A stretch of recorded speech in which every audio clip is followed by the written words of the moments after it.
Hello mes chéris, bonne arrivée sur ma chaîne YouTube. Pour ceux qui ne sont pas abonnés, abonnez-vous. C'est la chaîne YouTube d'une maquilleuse professionnelle. Aujourd'hui, on va sur un soft glam, un look très facile que vous pouvez reproduire chez vous.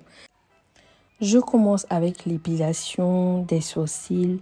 Je brosse pour avoir la forme, pour voir la forme initiale des sourcils. Et en fonction de ça, j'enlève tout ce qui déborde. Voilà, ça va nous faciliter la tâche au niveau du tracé des sourcils plus tard.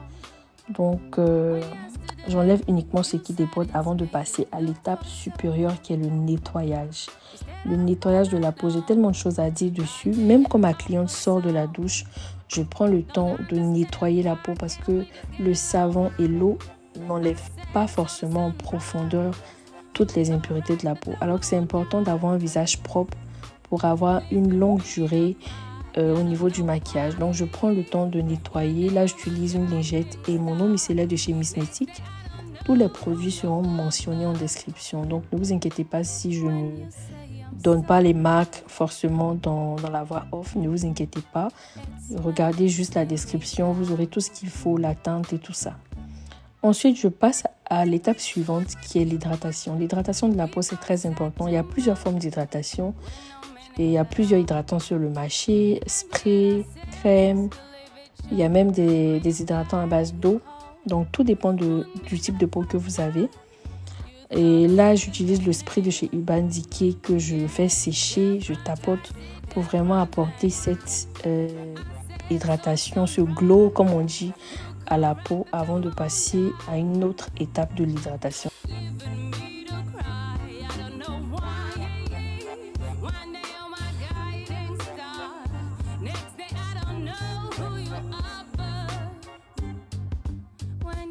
Elle avait une peau qui tiraille un peu au niveau de la tempe et tout ça. Donc là, j'ai vraiment pris mon temps pour apporter ce qu'il faut pour que le maquillage tienne aussi bien.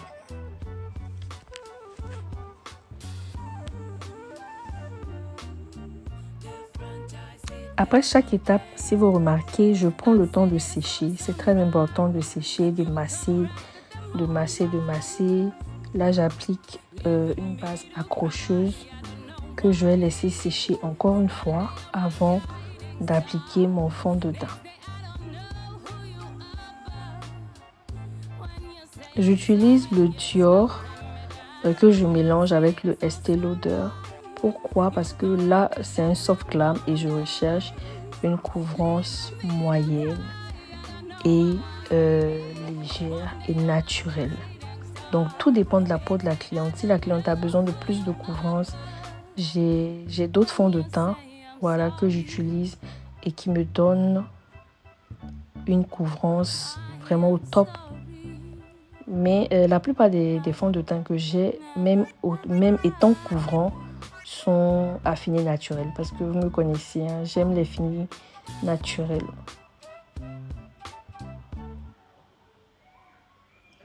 Surtout que là, on dit soft glam. Tout doit être dosé pour atteindre le soft glam. Souvent, c'est ce qui fait que le soft glam est souvent plus dur à réaliser que les autres looks. Là, je vais avec un blush orangé pour apporter un peu de couleur. Comme c'est un blush orangé, je me permets d'en mettre un tout petit peu sur les tempes, sur le nez. Si c'était un blush rosé, je n'allais pas le faire, bien évidemment. Avant d'aller avec un contour, je pense que c'est de la marque Nuban en teinte 048. C'est un contour qui donne un peu un effet bronzé, un contour chaud. Tout ça pour apporter un peu de structure, de structure au visage.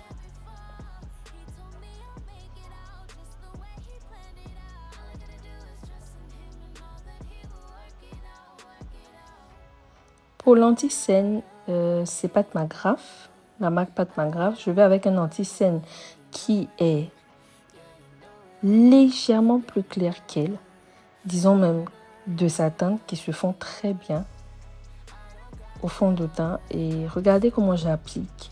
Je n'applique pas directement. Je mets sur le blender et ensuite je vais venir tapoter au fur et à mesure. Et c'est l'excès sur le blender que je vais mettre sur le front, le nez et le menton. Donc les soft glam, tout se passe au niveau de comment vous dosez le produit. Si je vais faire un tuto de full glam, vous allez voir que je vais utiliser une autre technique. Voilà pourquoi est-ce qu'il faut que vous vous abonnez, parce que il y a tellement de techniques en fait que je vais poster et chacun va se retrouver. Donc là, j'applique la poudre libre de chez Mira Cosmetics en teinte Nude Make.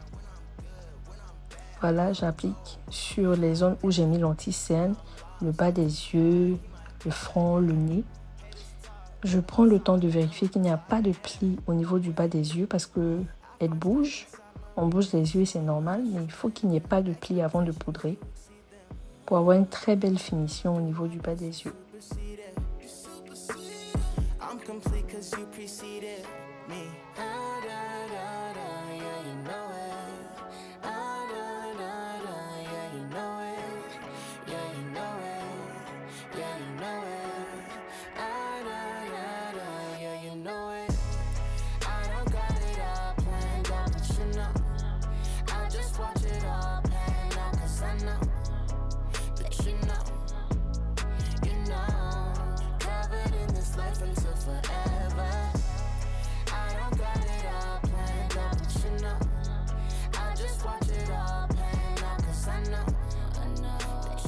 Donc là, je vais avec une poudre couvrante.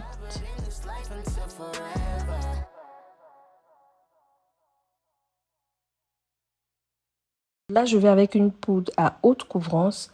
Pourquoi? Parce que je veux complimenter en griffe la poudre libre.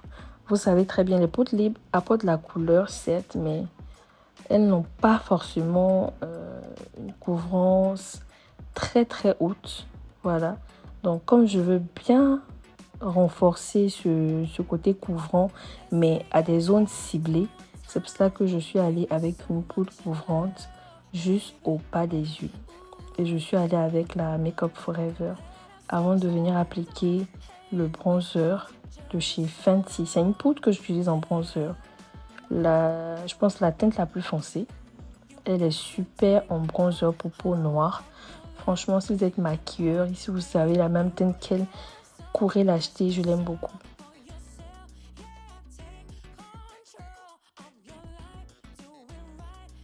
Donc là, j'ai appliqué la poudre légèrement. Vous voyez mon baking. Mon baking n'est pas très fort. Hein. J'applique juste ce qu'il faut avant de venir appliquer le gel à sourcils au niveau des sourcils. J'applique le gel à sourcils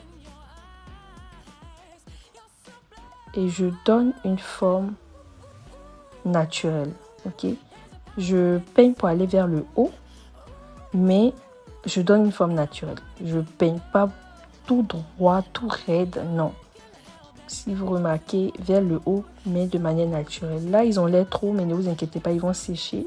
Comme ça, après, je pourrai enlever l'excès. Voilà pourquoi je fais ça avant de pouvoir attaquer les yeux, très généralement. Comme ça, après, j'ai carrément le temps d'enlever l'excès.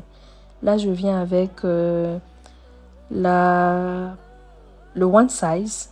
Voilà, c'est une palette de blush. Il y a la partie crémeuse, la partie poudre et la partie brillante. La partie qui scintille.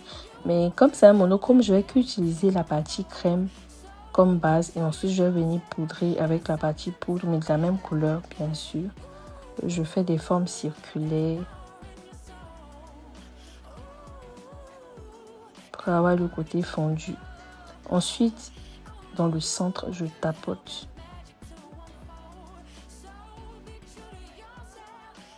Donc, lorsque j'ai ce que je veux, je vais utiliser la même poudre couvrante pour lifter. Voilà. Généralement, il y en a qui le font avec les poudres libres. Mais honnêtement, je ne vous conseille pas. Allez-y avec une poudre compacte, tout simplement.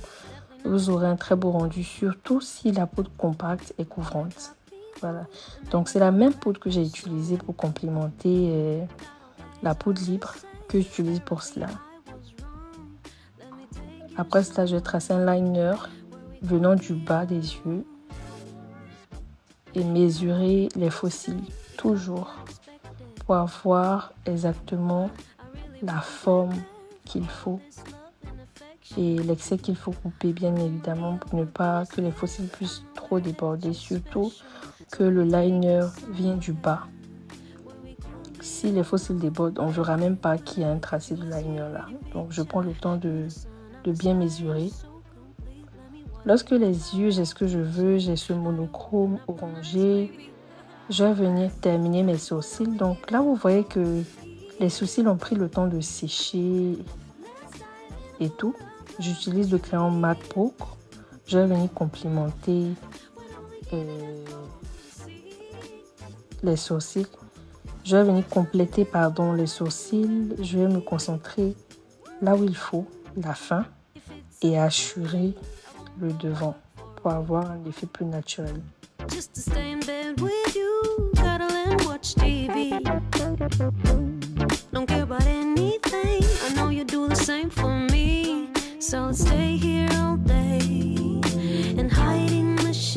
Il faut noter que mon crayon il est très pointu, hein. Il est très pointu et je prends le temps d'aller tout doucement avec les sourcils. Pas besoin de courir, comme ça on a le temps vraiment de voir là où il faut remplir, là où il faut laisser. Et là c'est facultatif, il y a des personnes qui aiment lorsque c'est très foncé. Plus foncé que ça, vous faites comme vous voulez. Là je viens ajouter un gel en dessous.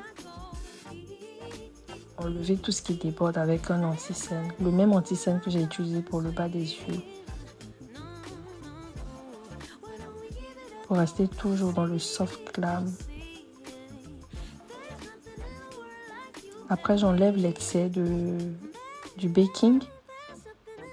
Je mets tout ce qui est finition. Je vais repoudrer avec une poudre de sa teinte avant de faire les lèvres. Vous voyez, lorsque vous utilisez vous ne mettez pas beaucoup en termes de baking, c'est plus facile pour vous d'estomper. Lorsqu'il y a trop de matière là, c'est compliqué. On a vraiment un effet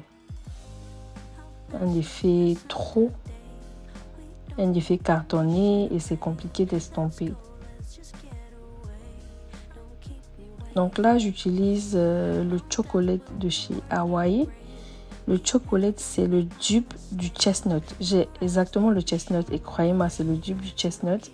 Juste que le chestnut coûte 3 fois plus sur le marché. Si vous êtes à Abidjan, il est presque à 20 000 francs. Je pense à 20 000 francs. En Europe, il est également cher, mais le chocolat, c'est le dupe, hein. Vous avez exactement pareil. Voilà, abonnez-vous, vous aurez beaucoup de dupes comme ça.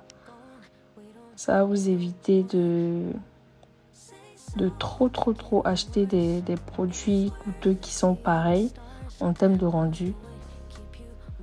Moi, je suis une professionnelle, donc j'ai généralement les dupes et les originaux. Là, je vais avec tout ce qui est highlight, tout ce qui est finition. J'utilise le highlight liquide de chez Chanel. C'est l'un de mes préférés après celui de chez Danis Amérix. Donc, je vais mettre sur les tempes, sur le front et légèrement sur le nez avant de mettre le highlight normal en poudre. Je vais venir estomper un peu au niveau des yeux pour avoir une très belle finition là.